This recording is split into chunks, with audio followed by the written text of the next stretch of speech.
Welcome to My Best Practice. In this short video, I'm going to demonstrate how to quickly schedule clients on your calendar.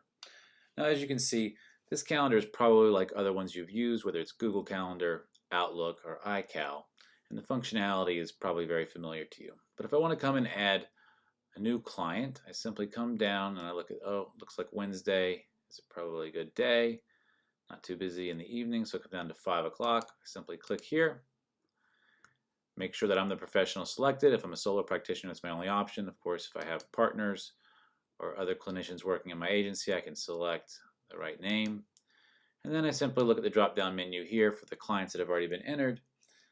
And I can scroll down and pick whoever I want, or I can enter in the search bar to look for someone.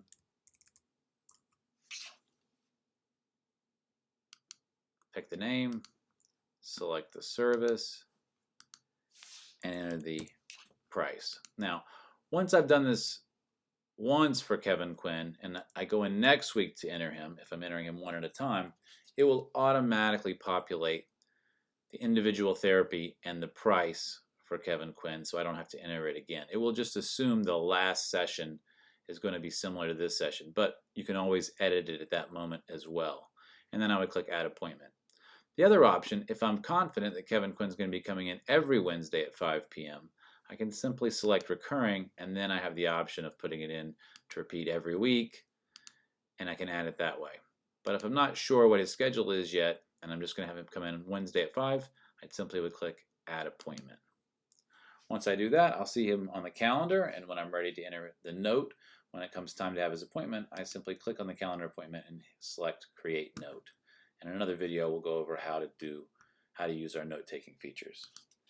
Another option on the calendar is that we can go ahead and add non-clinical appointments. So if you want to keep track of things that are social or personal in nature that aren't part of your clinical record, aren't part of your work calendar, you can do that as well here. And all of these can be shared with things like Google Calendar. They actually sync.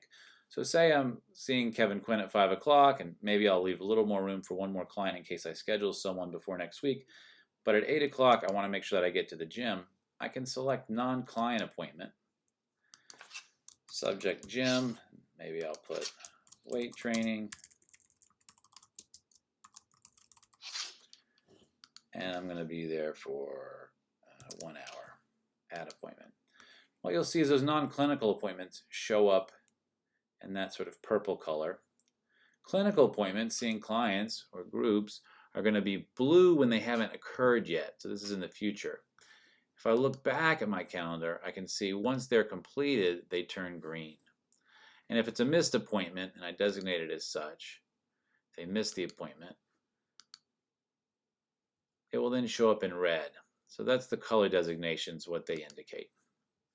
So I put in the gym appointment, trying to have a little life balance. But if I look at my break, for instance, there's also the opportunity in here. I put in break, but then I can also put in notes. So pick up dry cleaning, call psychiatrist, buy toothpaste, or anything like that as well.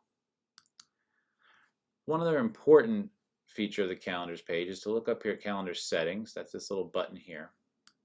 And this allows us to customize the display a little bit and a few other things. So one, right now, since I'm in a group practice with this demo, I can actually select multiple calendars where I can view multiple people's calendars at once. Or if I only want to see my calendar, I can simply select my calendar and hit apply. And it will just show me, oh, I'm not seeing anyone today because this is a different doctor. But if I want to see Dr. Demo, I hit apply and I see this calendar. If I want to jump to a different date, but I don't feel like scrolling back one at a time, here's how I'd scroll back 1 week at a time. Rather, I want to jump to December of last year. I can simply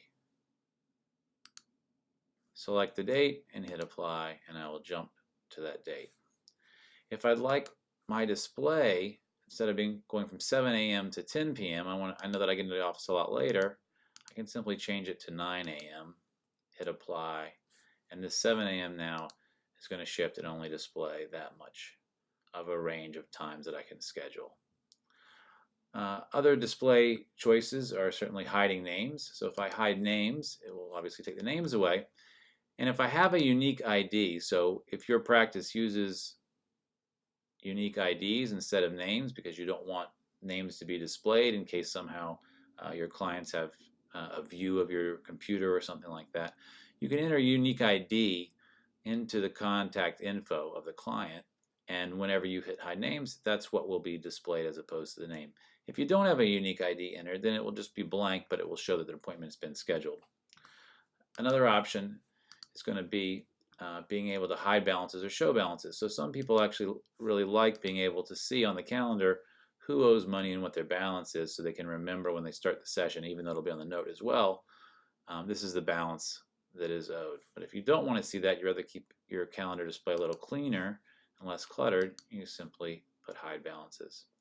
In terms of displaying the weekends, obviously, if you're working on the weekends or you want to see your personal appointments on the weekends, you can simply put display weekends, and Saturday and Sunday will show up on the calendar.